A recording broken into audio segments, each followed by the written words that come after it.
Mga kapatid, last Friends Day po ay yung nasa kanan ang ating pong pinagtuunan ng pansin. Yung pong nasa right side. Ngayon naman po yung ating pong pagtutuunan ng pansin sa ating pong mensahe po ng ating pong Friends Day po ngayon. Yung namang nasa kaliwa, yung nasa left side. Amen? At I entitled the message for today sa ating pong Lord's Day, The Hardness of Human Heart. The hardness of human heart. Ang katigasan po ng puso ng tao. Lucas 23:32 to 39. Lucas 23:32 to 39. Marami po sa atin na may mga anak na nagpapalaki ay napakatigas ng ulo ng mga bata. Tama po ba? Minsan ay kapag ang isang nanay o tatay ay hindi na makapagpigil ay ang tigas ng iyong ulo. Ang iba naman ay nagkaroon na ng modern version, ang tigas ng iyong bungo. Tama po ba? Akala ko ang mga app lang ang nagkakaroon ng tinatawag na update mula sa ang tigas ng ulo mo, hindi ka talaga marunong makinig, ang kulit-kulit mo. Ngayon ay meron na pong tinatawag na technological advancement, ang tigas ng iyong bungo. Ayan, grabe. Mga salita po na popular, pero mga salita din po na kung saan nagpapakita sa ating pong pagbubulay-bulayin po ngayon, the hardness of human heart. Alam ba ninyo na ang ating puso, whenever the Bible speaks about the heart, hindi po niya tinutukoy yung literal na puso. Amen? Ito po ay metaphor, ibig sabihin, inilalarawan ito sa isang bagay na katulad. At kapag sinabing heart sa Bible, ibig sabihin, yung iyong kabuuan. The totality kung sino ka. In short, sa Tagalog, ang iyong kalooban. Amen?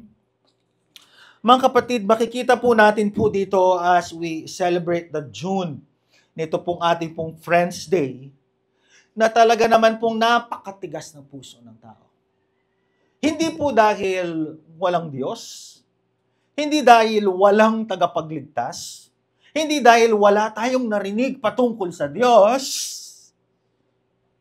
kundi dahil sadyang matigas ang ating mga puso. Sabi ko nga last Sunday, nagpupulong ang mga pastor. Sabi ko nga, Pastor, ako'y nahihirapan talaga sa pagsunod ng ating mga kapatiran. Nabasa ko tuloy na lumalapit pa lang ang Panginoong Hesus sa mga demonyo. Sabi niya ganyan. Nanginginig na sa takot.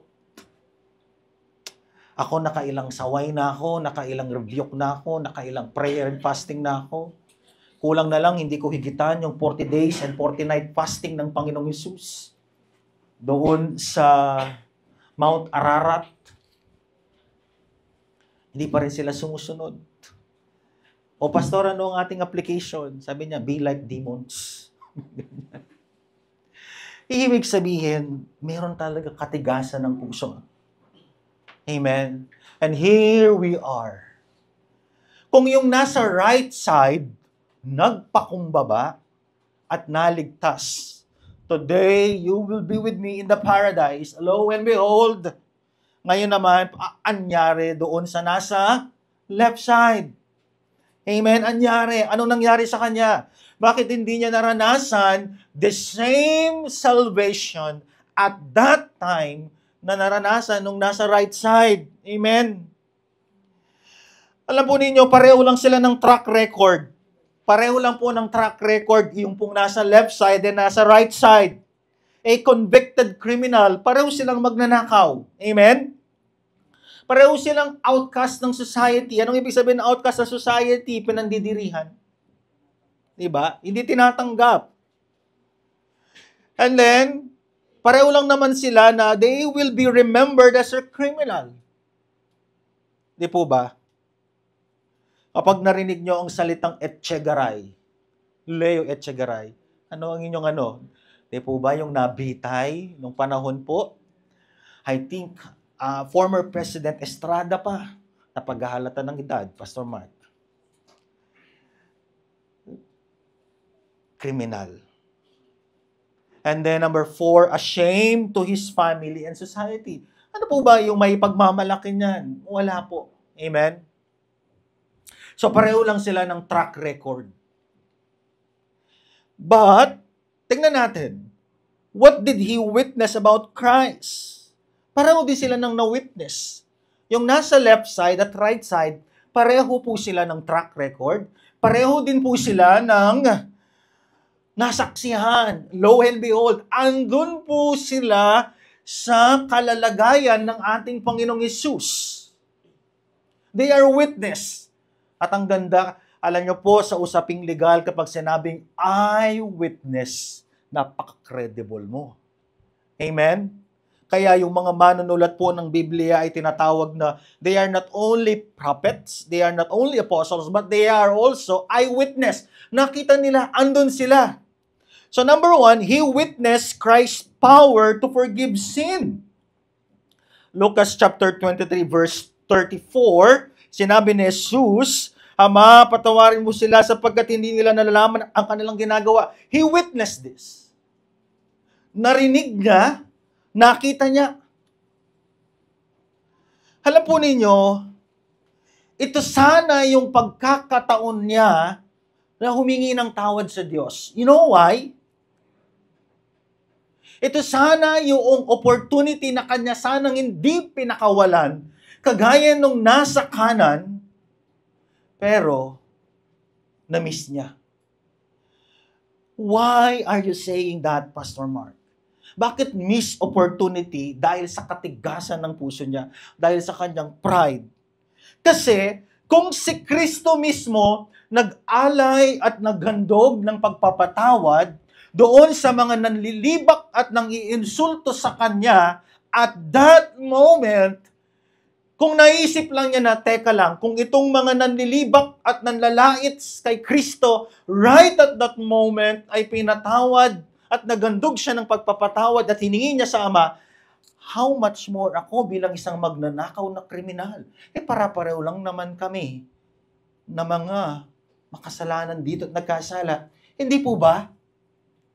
Imbis na makita niya na, teka lang, nang iniinsulto to, teka lang, nililibak ito, teka lang, ang panlilibak at pangiinsulto sa isang Mesiyas ay blasphemy. Di po ba? Malaking kasalanan sa Diyos. At ang aking kasalanan din ay malaking kasalanan din sa Diyos bilang isang kriminal. Pero nagandog siya ng pagpapatawad. Pwede rin niya akong patawarin at that time. Pero ang tanong, ginrab ba niya yung opportunity? No. Mga kapatid, marami ang magdurusa doon sa dagat-dagatang apoy ng impyerno. Hindi dahil hindi nila narinig ang mabuting balita ng pagpapatawad at pagliligtas ni Kristo Jesus sa mga makasalanan. No. Hindi dahil hindi nila narinig yung pagbabahagi ng mabuting balita, whether ikaw man ay kapamilya, kapuso, kapatid, kabarkada o ka-office mate. No. It is because nung narinig nila yung kapangyarihan ni Kristo na magpatawad ng mga kasalanan, they just ignore it dahil sa katigasan ng puso nila. Amen. Biruin mo, kung tutuusin, napakalaki ng pribilehiyo at opportunity ito. Face to face, nasa sentro si Kristo, ikaw nasa left side, naririnig mo audibly yung pagpapatawad ni Kristo sa kabila ng mga panlilibak at pangiinsulto sa Kanya, isang makasalanan, ikaw din makasalanan, and yet, you miss that opportunity. Hindi dahil hindi kayang magpatawad ni Kristo, hindi dahil hindi kayang tumanggap ni Kristo ng isang convicted criminal, hindi dahil walang habag at walang pagpapatawad si Kristo, kundi dahil sa katigasan ng kanyang puso. Ang sabi nga po ng aklat po ng Hebreo, kapag narinig mo na yung tinig ng Diyos, sa pamamagitan ng pangangaral na kanyang salita, sa pamamagitan ng mga Bible study, sa pamamagitan ng pagbabasa mo ng Biblia. Do not harden your heart. Ito ang pinakamagandang example na narinig niya na yung tinig ng Diyos audibly. Nandun siya sa sitwasyon. And yet, dahil sa katigasan ng puso po niya, he chose not to accept the mercy and forgiveness of God, but he rejected it. Not because God is not merciful, but because of the hardness of his heart. Human pride. Amen? Sometimes, sa mga ini-invite natin, nakaka-frustrate. Iniisip natin, Lord, kung alam lang nitong taong ito kung saan siya pupunta. Kapag nireject ka niya. Di po ba? And then sometimes, they are hearing the right message. And yet, because they are consumed ng katigasan ng puso nila. Because they are consumed of the matters and the worries of this world. Yung mercy and forgiveness ng ating Panginoong Hesus na yung ibinabahagi. They are not more than willing to run and to grab it. But they are more than willing to run and to turn their back. Amen. What a missed opportunity. Minsan sa atin, ang iba, parang ang ganda na mabuhay ng panahon ng Panginoong Hesus. Nakarinig na po ba kayo ng ganon? Ano kaya ang kanyang itsura? Para atang magandang maging isa ako doon sa mga 5,000 na hindi binibilang yung mga bata at nanay, feeding the 5,000, not counting the women and the children. How I wish na nasaksihan nila yung crucifixion o yung betrayal ni Jesus and rejection ni Jesus sa kanyang mga disciples.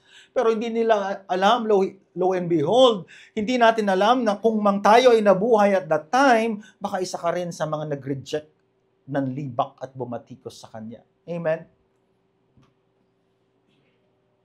Number 2, he witnessed Christ's silence amidst of all kinds of insults against him. Nakita po niya, narinig niya, nasaksihan niya yung pananahimik ni Kristo sa kabila po ng mga panlilibak kay Kristo. Hindi lang po niya nasaksihan yung habag at pagpapatawad ni Kristo, kundi nasaksihan din po niya yung pong pananahimik ni Kristo. Tahimik lang po si Kristo. Hindi po natin siya po kagaya na parang iniinsulto si Kristo, nililibak. Kung ikaw ang hari ng Hudyo, bumaba ka dyan, iligtas mo kami at ang iyong sarili. Sige, dahil sinasabi mo na ikaw ang hari ng mga Hudyo, Griego, tinik pa na corona, it means insult. Insulto po talaga yon. Hindi sinabi po ng ating Panginoon sa Kristo na babangon ako, dudurugin ko kayo. Hindi po ba? Hindi niya sinabi yun. Hindi rin po niya sinabi na puno na ang salok. Hindi rin po. At sa mga tagahanga po ni PJ, hindi rin niya po sinabi na isang bala ka lang. Hindi rin niya po sinabi. Tahimik lang si Kristo sa kabila ng mga paulit-ulit na panlilibak sa Kanya. Why? Sometimes nalalaktawan lang natin ito. Bakit tahimik si Kristo? Bakit hindi siya sumasagot? Pwede naman niyang tawagin yung mga laksang anghel upang utusan para iligtas siya. No, hindi. Because He is under the will of God. Nanahimik po si Kristo dahil kagaya po ng propesiya sa Lumang Tipan na ang isang tupang kakatayin ay tahimik. Amen? Yung tupa, yung kordero ng Diyos na kagaya po ng inilarawan sa kanya na tupa, 'di ba? Ay tahimik siya habang siya ay papunta at patungo sa daan ng kamatayan doon sa Jerusalem. This is the reason bakit siya tahimik. Bakit hindi niya pinapatulan lahat ng pangiinsulto at panlilibak sa kanya, church? Nanahimik siya para sa katuparan ng pagliligtas niya sa ating mga sala. Ito ay propesiya na nakatakda na sinulat sa lumang tipan at sa bagong tipan. Lo and behold, nasasaksihan ng nasa left side at nasa right side. Ito na mismo yung tagapagligtas. At yung pagliligtas at yung pagpapatawad niya ng ating mga kasalanan ay walang ibang pwedeng gumawa nun kung hindi ka tunay na Diyos. Sapagkat hindi ka pwedeng magpatawad kung hindi ka tunay na Diyos. Amen? Kaya doon sa Book of Mark, noong nagpatawad siya doon sa paralytic, ang sabi, pangmumusong yan blasphemy yan. Only God has the power to forgive sin. And who are you? Ang sabi ng ating Panginoon Kristo, ang anak ng tao ay may kapangyarihang magpatawad. Imagine that. The embodiment, yung Diyos na nagsakatawang tao, nakikita niya, narinig niya, nasaksihan niya, and yet, dahil sa katigasan ng kanyang puso, he missed the opportunity because of the hardness of his heart. Mga kapatid, nakakalungkot. Hindi po ba? Nasaksihan mo mismo. Marami po sa atin, maniniwala lang ako sa Diyos kung magpapakita siya. Nagpakita na po siya, pinako pa siya nga siya. Amen? Show us. Para maniwala kaming may Diyos, magpakita siya. Kapatid, nagpakita na siya matagal na, 2,000 years ago, and they nailed him at the cross. At yung pangang nasa kaliwa niya, siya ay kanyang dinenay, nireject dahil sa katigasan ng kanyang puso. Sa atin, sometimes in the church, marami sa atin, Pastor Mark, lumaki naman ako sa church. They grow in the church but they did not grow in Christ. Hindi po ibig sabihin nang lumaki ka sa church, ibig sabihin isinilang ka din kay Kristo. This is dangerous. Ang mali nating akala na kapag anak tayo ng Kristiyano, your mom and your dad ay mananampalataya, at ipinakilala nila sa iyo si Kristo, automatic, without even surrendering your life to God, automatic kang Christian. No. Mga kapatid. Kung ito, nasaksihan niya, narinig niya, nakita niya na, yung mabuting balita ng kaligtasan, yung siya mismo, si Kristo mismo, and then, nireject niya, tinanggihan niya dahil sa katigasan ng puso. Number one, mga kapatid, kung ikaw ay laki sa isang Christian family, magandang opportunity ito. Are you really in Christ? Bombarded ka sa family worship, bombarded ka sa Bible reading, and yet, maaring physically ikaw ay tagasunod ni Kristo, pero detach ang puso mo. Amen? Na hindi ibig sabihin na anak ka ng Christian, 'di ba? English pa minsan, my mom and my dad, they are both Christian, automatically Christian ka. No. Marami po sa mga kapatid natin sa iglesia na kung saan kailangan po nilang suriin ang ating sarili. Amen? Hanggat naririnig mo yung mga tinig na ganito, hanggat naririnig mo yung pangangaral ng ganito, kagaya nitong pong nasa kaliwa ng ating Panginoong Kristo, narinig niya, nakita niya, nasaksihan niya, ang pagdalo mo sa iglesia, whether you are born in a Christian family or hindi ka lumaki sa isang Christian family, kailangan kang manigurado, are you rejecting Christ or are you surrendering your life to Christ? And sometimes pagkakamali natin na yung mabuting balita ay para lang sa mga hindi mananampalataya. Uy, bakit mo ako sinashara ng gospel? Para lang yan sa mga unbeliever? No. Amen? Hindi natin pwedeng i-assume na sa loob ng lahat ng mga mananambahan sa evangelical churches ay Christian. No. Di po ba? Kasi hindi naman talaga natin alam kung ano ang tumatakbo sa puso ng ating pong mga kapatid sa Panginoon. Amen? Kaya nga tignan po ninyo, ang laging sinasabi na Apostol Pablo, examine, examine, examine, suriin. Why? Kasi pag nalagutan ka ng hininga at hindi ka sigurado sa iyong relasyon kay Kristo, mga kapatid, wala pong palabunutan sa langit. At baka ang akala mo pa, ang unang mong makikita ay si San Pedro. No. There is no other way, there is no other alternative but hell. Amen? Ang harsh naman. Hindi harsh. Ang tawag dyan, hustisya. Amen? Yung pong ating pong mga kapatid dito sa FCC Manila, while you are here at FCC Manila, be sure of your salvation. Amen? Sapagkat hindi ka na po siya sharean ng gospel ni Kristo pag nakaharap mo siya. Di po ba? The Bible is clear. Lo and behold, after your physical death here on earth, judgment is next. Amen? If you truly surrender, kung totoo mong sinuko ang iyong buhay kay Kristo, yung totoong Kristo, yung totoo po ha, ang dami kasing Kristo ngayon, pati sa sabungan, meron din.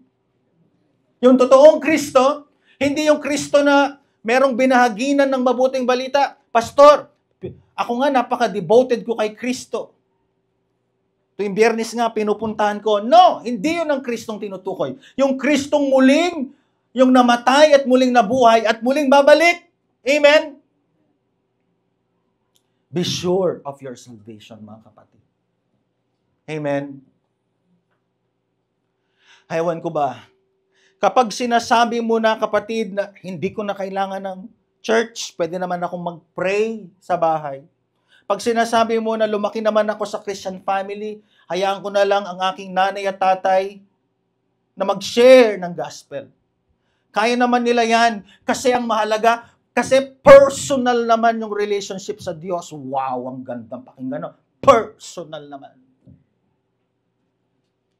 Sa kaka-personal mo, talagang pe-personalin ka talaga ng Diyos sa judgment. Really? Ang hilig mo sa personal.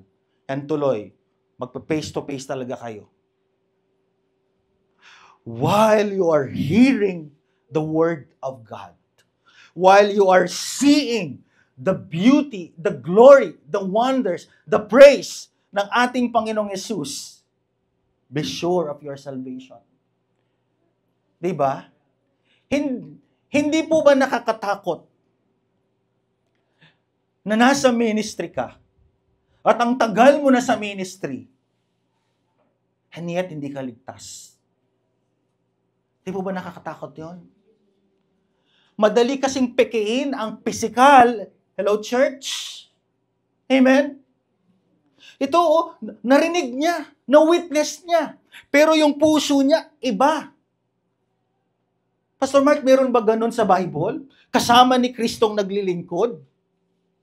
Kasama ni Kristo na naririnig niya yung turo, na talagang nakita niya, nahawakan niya, naka-face-to-face pa nga niya, nakausap pa niya, and yet, sa haba ng less than 3 years na paglilingkod at earthly ministry ni Kristo, hindi siya ligtas. Yes. Itago natin siya sa pangalang Judas Iscariote. So therefore, Pastor Mark, hindi pala ibig sabihin na naririnig ko nakikita ko, naglilingkod ako, ibig sabihin, assurance pala yun, naligtas ako. No. Kasi ang assurance, did you really repent and surrender your life to Jesus alone? Hindi mo po pwedeng sabihin po sa Kanya na, Lord, ang laki ng tithes ko dyan sa FCC Manila. Sahod ko 1 million. Actually, hindi na pa nga po tithes. Generous giving na nga ako Lord. So, dati 100,000. Pero nung nag-preach si Pastor Mark ng generous giving, 15% ko na. Magkano ang 15% ng 1 million, Sister Andy? Ko alam Yun nga po yung tithes ko. Sabi ng Panginoong Yesus, no, depart from me. Lord, ako nga yung nanguuna nga dyan sa paglilingkod kay Lord. No, depart from me. Hindi, how about, Lord, lahat ng dinonate ko sa church? No? Sapagkat hindi yun ang napako at hindi yun ang napako at muling nabuhay para sa kasalanan mo. How about, Lord, yung paghuhugas ko ng plato? Tuwing kakain sila, ang lalakas pa naman nilang kumain. No? Hindi yon. Hindi ang plato at pag-uugas ng plato ang namatay at muling nabuhay. Ang ginagawa po natin sa church, any kinds of service and exercise of your spiritual gifts, produkto ng tunay mong kaligtasan, hindi means o dahilan ng kaligtasan mo. Amen? Para maging maliwanag. Maglilingkod ka dahil ligtas ka na, hindi ka maglilingkod para may merito ka. Merit. Tapos, ipagmamayabang mo sa Diyos. Ito, Lord na, ginagawa ko yung obligasyon ko, ha? Lord, ha? May laban ka? Ganon. Diba? Wala. May mga ganyan, alam po ba ninyo? Kaya nauso sa dati nating pananampalataya yung langit points. Diba? Meron ako napanood na clip. Ang tanda na ni Aling Tinding, pinapahirapan pa ni Bettina. Bahala po kayo, hindi kayo makarelate. Grabe, pinalinis. Sabi ni Don Pacundo, Tinding! Ay Bettina, ba't po pinapahirapan itong si Tinding? Bawas langit points yan. Nag-isip ngayon. Kumuha ng mga pinaglumaang damit. Tinding, tapos ka na? Opo, ma'am, binigyan ng mga damit na luma para maisuot ni Tinding. Nag-i-smile yung mga nanonood dyan, no? Alam nila yung kinukwento ko. Ma'am, ba't niyo po binigyan po? Yung mayordoma nagtanong. Ma'am, ba't niyo po binigyan po si Tinding ng mga damit? Di ba mabuti akong tao? Ayaw kong mabawasan yung aking langit points. Alam po ba ninyo na marami po tayong mga kababayan dito sa lupa at hindi sila endangered species. Na akala nila pagdating doon sa kanilang kaligtasan, makapiling po ang Panginoong Yesus ng walang hanggan ay langit points. Paano kaya nila nabibilang yun, no? Mga kapatid, be sure of your salvation. Amen? Kaya hindi natin sometimes ma-appreciate yung mga bagay sa church because may problem pala ang heart natin. Kaya sabi po niya doon sa Lucas 23 verse 35, ang mga tao na may nakatayo roon at nanonood habang si Jesus ay kinukutya ng mga pinuno ng bayan, sinabi nila, iniligtas niya ang iba, iniligtas ngayon ang kanyang sarili, kung siya nga ang Kristo na hinirang ng Diyos, and so on and so forth. So ngayon, nasaksihan niya yung mercy, yung kapangyarihan ni Kristong magpatawad. Na-miss niya, ni-reject niya. Na-miss niya yung opportunity na magpakumbaba siya. Nasaksihan po niya yung pananahimik ni Kristo bilang katuparan ng isang tupa na nanahimik bago po siya dumaan sa dako ng kamatayan. Ano ang kanyang response? Yung nasa left side, ano? Ang sabi po ng Lucas 23:39, tinuya rin siya ng isa sa mga salaring nakapako sa tabi niya. Yung nasa left side, hindi ba ikaw ang Kristo? Pag sinabi niyang hindi ba ikaw ang Kristo, hindi niya kino-question. Ang ibig sabihin nito, no, dahil ikaw ang Kristo, yun ang tamang pagbasa nun. Iligtas mo ang iyong sarili at pati na rin kami. Tignan po ninyo. Ano ang kanyang tugon? Number 1, tinuya niya si Jesus. Nilibak niya.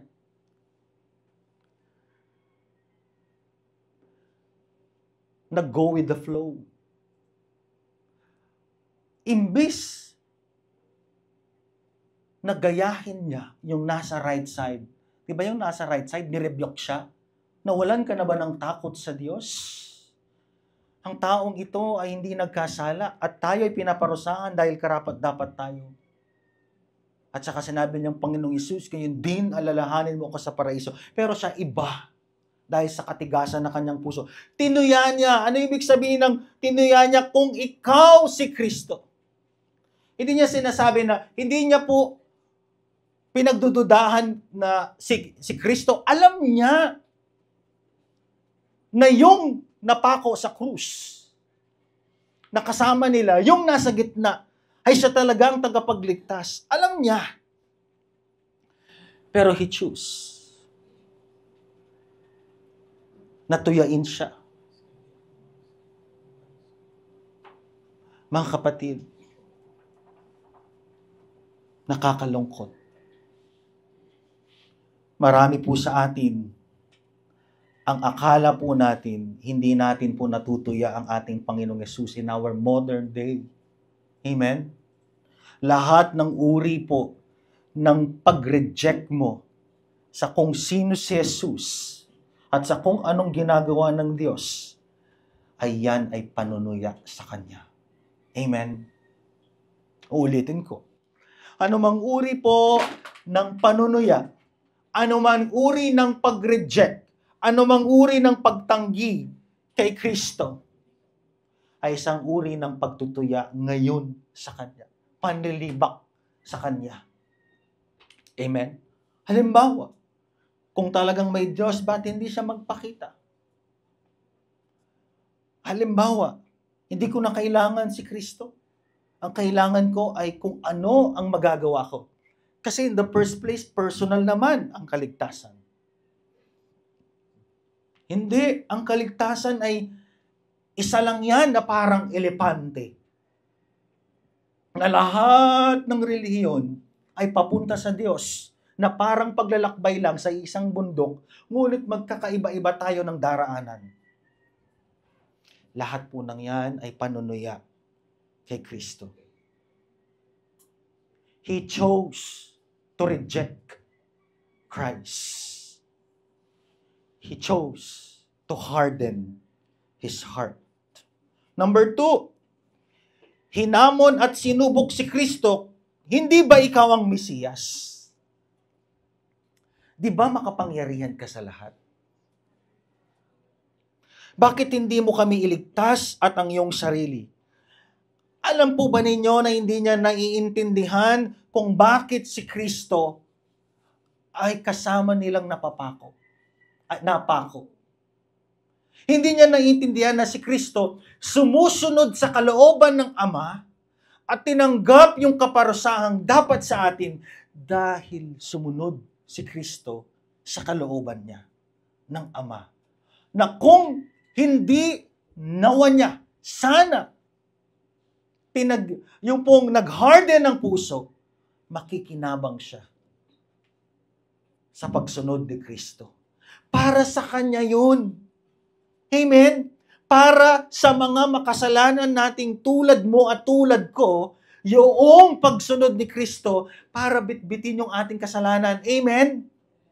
Hindi niya nag-gets. Ang sabi niya, sige nga, iligtas mo yung sarili. Kung iniligtas ni Kristo ang kanyang sarili, madali. Kaya niyang gawin yun. Pero yun ay pagsuway sa kalooban ng Diyos. Kasi di po ba, Ama, hanggat maaari ay tanggalin mo ang kordero ng paghihirap na ito. Di po ba? Subalit manaig ang iyong kalooban. At ngayon, merong isang kriminal na inuutusan siya, hinahamon siya, tinitest siya, na umalis doon sa krus at iligtas sila. Ano ibig sabihin nun? Disobedience. Lahat ng uri ng pagsunod ni Kristo sa saklap at bigat ng parusang dapat sa akin na ginawa niya. Kasi hindi niya ginagawa yon para lang sa kanyang sarili, kundi para sa mga makasalanang magsusuko ng buhay sa Kanya. Amen? Alam po ninyo, kung may nagsabi lang sa Kanya, sa bagay ni-rebuke siya nung nasa kanan, yung pananahimik ni Kristo ay para sa kanila, dalawa yun. Sila nawang dalawa dapat ang unang makinabang. Amen? Kaso lang yung isa yung nakinabang. Ang pagpapakita ng krus ng Kalbaryo. Yung isa nagsuko ng buhay, yung isa ay tumalikod at nag-reject kay Kristo. Pagpapakita ng realidad at katotohanan ngayon na ang mga tao ay nasa business ng pagsuko kay Kristo at pagtanggi at pagtalikod kay Kristo. Walang pinagkaiba. Amen. Ang tanong, nasa ang side po tayo? Doon sa side ng nasa kanan, na ibinigay yung buong buhay kay Kristo, wala na akong magagawa, wala akong maipagmamalaki, pero yung nasa kaliwa, hinamon at sinubok si Kristo, iligtas mo nga kami at iligtas mo ang iyong sarili, pagtalikod at pagtanggi kay Kristo, saang side po tayo? Amen? Are you in Christ?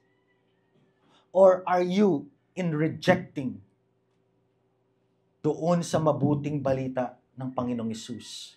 Amen? Once again, I will ask this question.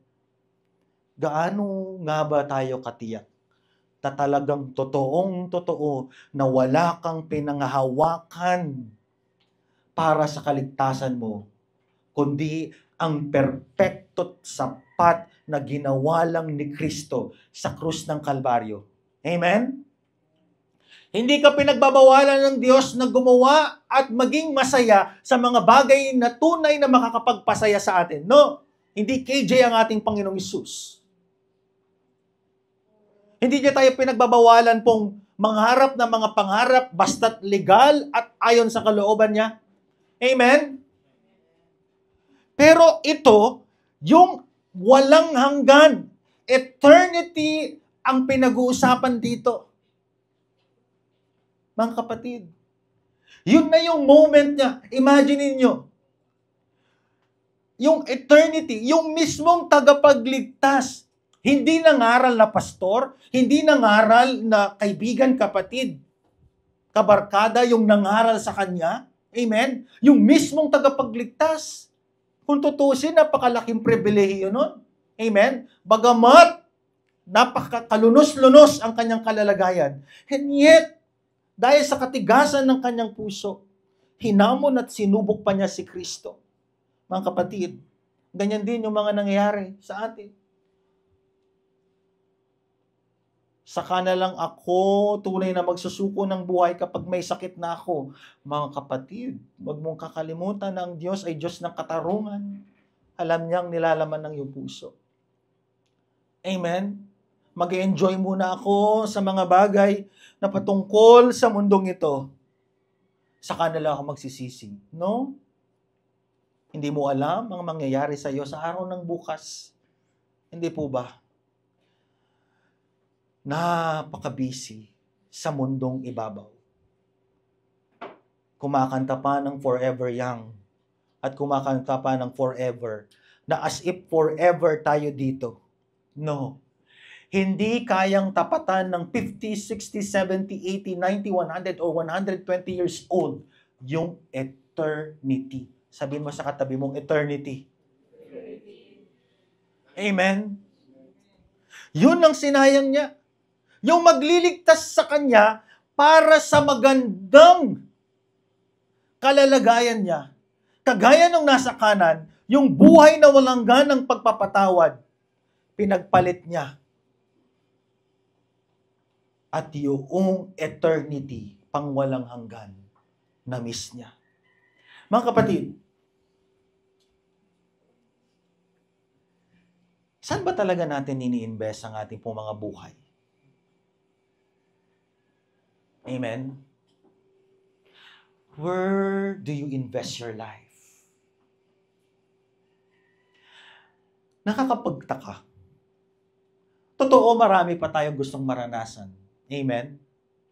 Gusto pa ninyong makita yung mga apo sa apo at sa apo nyo. Amen? Gusto pa ninyo na magtapos ng pag-aaral, mga kabataan. Tama ba? Diba? At with flying colors. Praise God. Gusto pa natin na umabot pa ng 150th anniversary ang FCC Manila. Amen? And yet, mga kapatid, how about yung ating relasyon, yung ating kaligtasan? Namatay na, muli nang nabuhay, andyan na, naririnig mo na. Ano pang ginagawa mo? Amen? Ulitin ko, andyan na eh. Naririnig mo na eh. And yet, ano pang ginagawa mo? Mga kapatid, number 1, para sa ating application, those who reject Christ will surely be perish. Kapag ikaw, huwag mong sabihin nasa church ka, huwag mong sabihin lumaki ka sa Christian family, huwag mong sabihin na naglilingkod ka. Ang una kong tanong, kapag ikaw na naglilingkod dito sa church, pag ikaw lumaki ka sa Christian family, pag ikaw nag-church ka, kahit sa mang evangelical church, pero kung ang kaluluwa mo ngayon, hindi tunay na nagsuko, as in tunay, there's no other alternative. Kahit ipagpasyam at ipagpa-40 days ka pa na ang ulam ay minudo, dinuguan, walang talabyan. To tell you honestly. Ang unang kanyang pagdating ay tagapagligtas. Ang ikalawa niyang pagparito ay bilang isang hukom. In His first coming, Savior. But in His second coming, judgment. Wala na. Matagal pa naman yan. Go ahead, patagalin mo. Go ahead, tigasin mo ang puso mo. Hindi po mababawasan ng pagka-Diyos ng Diyos sa katigasan po ng ulo't puso natin. Ikaw lang din ang lugi dyan. Una sa mga kabataan, go ahead, aksayahin natin yung ating buhay. Huwag natin ibigay ng buo. Ang ibigay lang natin ay 10%. Ang ibigay lang natin ay 20% ng ating buhay. Huwag natin ibigay yung all. Huwag natin ibigay yung lahat. Go ahead. Go ahead. Make our day. But, hindi mo matatakasan ng hustisya ng Diyos. Gusto mong sirain ang iyong buhay? Ayaw mo na isuko ang iyong buhay kay Kristo na tunay na nagmamahal sa iyo? Go ahead. Hindi mababawasan ang pagka-Diyos at pagiging tagapagligtas ni Kristo. Pero, He will make sure lugi ka at the end of the day. Nasampulan na yung lalaking hangal sa Lucas chapter 12 and 16. Ngayon din kukunin ko ang iyong buhay saan makakarating ang iyong mga pinagpagalan. Sapagkat nagdusa at nagdusa talaga siya para sa iisang bagay na mahalaga, yung kaluluwa mo. Amen. Hindi kanya niligtas dahil sa mga bagay na material. Icing na lang yan sa cake. Hiniligtas kanya, namatay siya at muling nabuhay dahil sa iisang importanteng bagay. At yun ay ang kaluluwa mo. Go ahead. Tigasan mo yung puso. Go ahead. Pero at the end of the day, wala kang magiging kalaban. Pag-ibig siya, mahabagin siya, pero siya rin ay Diyos ng hustisya. And when justice is being served, there's no available mercy. Amen. Go ahead, magpapetiks-petiks tayo. Go ahead, tanggihan natin kagaya ng ginawa niya. Pero God will make sure hindi ka tayo makakatakas. Di po ba pag-ibig siya? Yes, pag-ibig siya na nagbibigay ng katarungan. Therefore, those who reject Christ will be surely be perish. Kaya kapag narinig mo na, huwag ka nang magpatumpik-tumpik, surrender your life. And number 2, those who will put their trust to Christ alone will be saved. Kagaya po ng nasa kanan. Hindi ka ba natatakot sa Diyos? Ang taong ito ay hindi nagkasala. Panginoong Hesus, alalahanin mo ako. Ngayon din isasama kita sa paraiso. Wow! Mga kapatid, regardless ng iyong background, regardless kung sino ka, the moment na nag-surrender ka, yun din yung moment ng pagtanggap at pagliligtas ni Kristo sa iyo. Bakit? Sapagkat hindi mo yan merito, kundi doon sa sapat na ginawa niya. And number 3, people's rejection to Christ does not excuse us to share Him to others. Kahit gaano katigas ang puso, kahit gaano tayo nire-reject, it does not stop us from sharing the gospel. Hello, church! Pastor Mark, ilang beses na akong tinanggihan ng office mate. Pray! Huwag mong tigilan sa panalangin. Pray! Care! Share! Dare to share. Amen? Hindi ibig sabihin na ang tigas ng hanggat binubuhay pa ng Diyos yan at ginigising kada araw, ibig sabihin binibigyan pa niya ng pagkakataong magsisi. Amen? Sabi nga ni Pedro, sapagkat ang Diyos ay mapagpasensya. Binibigyan niya ng pagkakataon ang mga tao upang magsisi. Amen? Ibig sabihin, hanggat binubuhay pa ng Diyos yan, ginigising yan, ibig sabihin, act of mercy ng Diyos yan. Pang-araw-araw na habag ng Diyos yan. Para at least wala kang excuse. Kaya tignan nyo po yung pong sa parable ni Lazarus at saka ni Abraham. Panginoong Hesus, may mga kamag-anak ako sa lupa. Ano sabi ni Abraham? Meron silang batas ni Moses. Ibig sabihin pala, yung mga nasa impyerno ngayon, nakikiusap na yung mga kamag-anak nila ay makarinig ng mabuting balita. Nabasa nyo na ba yung parable na yun? Diba? Hindi ba pwede na si Lazarus ay muling mabuhay para balaan yung mga kapatid ko? Kasi kapag tinanggihan nila yung mabuting balita ng kaligtasan, tiyak dito din sila. So in short pala, by principle, yung mga kamag-anakan pala natin o mahal sa buhay na nandoon na nagdurusa na, pinaparusahan na ng apoy at asupre. Hindi ko ma-imagine. Dahan-dahan lang tayo, Pastor Mark. Apoy at asupre na pinaparusahan sila araw-gabi, tanghali, at walang pahinga magpakailan-kailan paman. 10 seconds, pause for a while. Imagine nga ninyo, apoy at asupre na pinaparusahan sila. At nagmamakaawa sila sa Panginoon, nabigyan sila ng second chance, pero yung buong buhay nila, sinayang nila, nireject nila, kagaya ng nasa kaliwa. Sino na dito yung nakatesting noon? Apoy at asupre. Pampaligo. Hindi ko ba imagine, no? Ano kaya ang kinalabasan noon? Di po ba? Tapos, at mga kapatid, ang Panginoong Hesus ang nagde-describe nito, ha? At uod na kumakain sa kanila na hindi namamatay. Teka lang. Kung nga yung ipis nga takot na tayo minsan. Tama? Bakit ka tumingin sa kaliwat kanan mo, Pastor Mark? Uod pa kayang kakain sa kanila? I cannot imagine. Itong katotohanan ito, kailangan tayong magmadali. Amen? Amen? I-reject man tayo, kutsain man tayo, libakin man tayo, ayan na yung banal.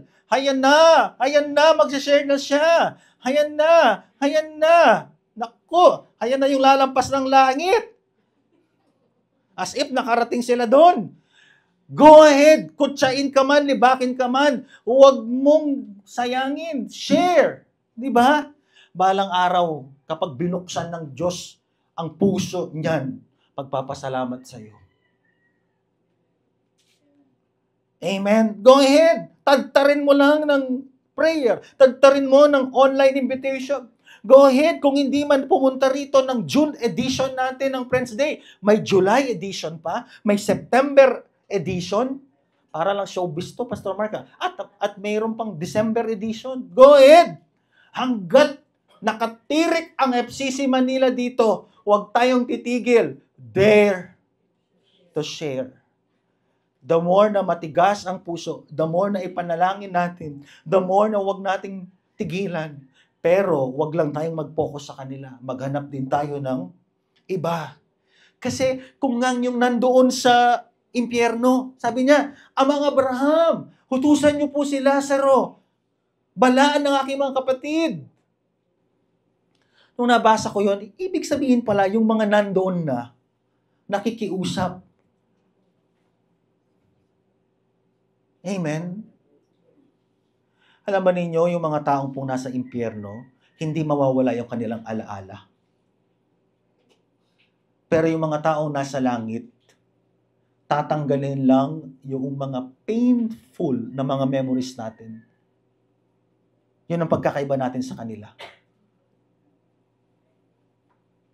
Di ba, mga leaders? Ang sarap pag-aralan yan sa theological studies. Kasama kasi sa judgment yung pain nila. Pero yung mga nasa langit, no more pain. Wala ka ng mga pangit na alaala. Pero sila doon sa kabila, meron. Kasi bahagi yun ng paghuhukom ng Diyos sa kanila. Kaya people's rejection to Christ does not excuse us to share Him to others. Go ahead. May mga pinadala na akong invitation. Pinaalalahanan ko. Tinag ko pa sa Facebook. Okay lang kung di sila dumating. At least hindi ako lugi. Hindi dahil nag-aabol ako ng langit points. Kundi dahil I don't want them to suffer eternally in the judgment of God. Amen? Mga kapatid, tayong nandito, are we really sure na talagang tunay na tayong nagsuko ng buhay kay Kristo? Si Kristo lang ba talaga ang ating pinangahawakan sa kaligtasan natin? At kung si Kristo talaga ang tunay na tagapagligtas at pinagsakuan ng ating buhay, nagbunga ba yan ng ebidensya ng kaligtasan? Amen? Nabago ba talaga ang buhay natin? O nagbago lang po tayo ng kasalanang ginagawa natin? Magkaiba yun. Are you in Christ? O nandun ka sa mga nagre-reject kay Christ? At kung talagang nais nating maligtas yung mga taong target natin, go ahead. Go ahead. Yung katigasan ng ulo yan, kahit inaargumento ka, kahit dinedebate ka, don't stop praying, don't stop inviting, don't stop sharing. Magpatuloy ka. Let me end this sa buhay ni pastor, ng isang pastor. Baka magkamali pa ako ng surname. Yung head ng CCF sa Missions and Evangelism. Isang bagay ang ayaw na ayaw niya kung bakit ayaw niyang sharean ng kanyang tatay. Alam niyo bakit? Nung hindi pa siya matured Christian. Teka lang, Lord, kapag sineran ko tong tatay ko at ako, Christian ako, nagsuko siya ng buhay sa'yo, hala, di pupunta rin to ng langit. Ano na yung mga ginawa niya sa akin?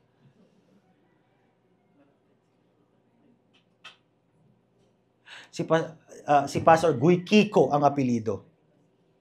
edi pupunta siya. Ako pupunta ako ng langit. Pero siya pupunta ng langit. Baka mag-away pa kami dun kasi hindi pa nga siya humihingi ng tawad sa akin. Literal po ha. Talagang ganito. Tapos, siya ang nag-alaga sa tatay niya. Biruin mo yun, no? Yung tatay mo na nagpasakit sa'yo, no? Kasi bumagsak yung kanilang negosyo at ibinaling sa kanya kasi superstitious Chinese family ang kanila. So, bunso siya. Nung isinilang siya, bumagsak ang negosyo nila. At lahat ng blame sa kanya, talagang literal talaga siyang iniwan sa palengke ng tatay niya. Kasi kailangan mong tanggalin yung malas based on the superstition para yung negosyo ay umangat ulit. Alam ba ninyo, nakabalik siya? Gulat ang tatay niya, uy, nakabalik ka ha. Pero his life was so miserable in the hands of his earthly father. Nakakilala siya sa Palawan pa. Kasi talagang lumayo talaga siya sa kanyang tatay. Nagkasakit ang tatay niya. Lo and behold, siya pang nag-alaga. Ang instruction sa kanya ni Mrs. Kaya yung may mga partner in life dyan, magagandang konsensya kayo. Ang sabi ni Mrs., bakit ka ganyan? Sinishare mo yung gospel sa iba na magpatawad. Tatay mo nga, di mo nga pinapatawad eh. Tinamaan siya. Kaso lang, teka lang, paano ko isishare ang gospel dito? Hindi pa humihingi ng tawad. Hindi pa nga niya kinikilala yung makasalanan niya. Tapos, dahil hindi pa matured ang isip niya, pag pumunta yan ng langit, ako pumunta ng langit, baka mag-away lang kami doon, nakakaya kay Lord.